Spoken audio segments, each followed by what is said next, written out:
साल पहले की बात है। प्राचीन पुरी में, जहां शांति और समृद्धि का वास था, राजा इंद्रद्युम्न राज करते थे। उनका शासन सिर्फ राजनीति से नहीं, बल्कि धर्म और न्याय के मूल्यों पर गहराई से आधारित था। राजा इंद्रद्युम्न सिर्फ एक शासक नहीं थे, बल्कि वो तो एक पराम भक्त थे। अपनी प्रजा के स्नेह भरे पलक थे और उनके हृदय में एक अनोखी अभिलाषा थी, एक ऐसी इच्छा जो उनकी हर सोच, हर सांस में घुली हुई थी। उनकी सबसे बड़ी इच्छा थी भगवान विष्णु के साक्षात दर्शन की, उनके दिव्य रूप को अपनी धरती पर स्थापित करने की।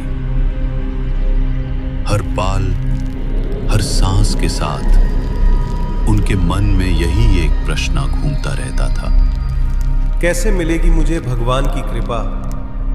कैसे होंगे उनके दर्शन?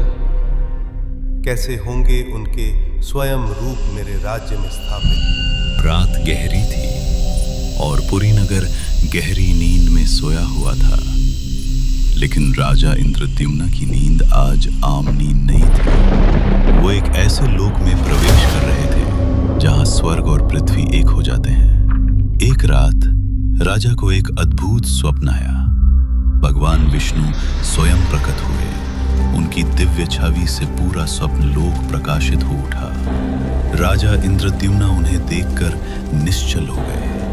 उनकी आंखों में भक्ति और आश्चर्य का सागर उमड़ पड़ा।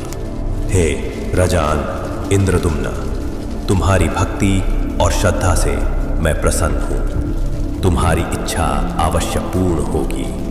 जागो मेरे प्रिय भक्त, तुम्हें समुद्र तट पर एक दिव्य दारू मिलेगा।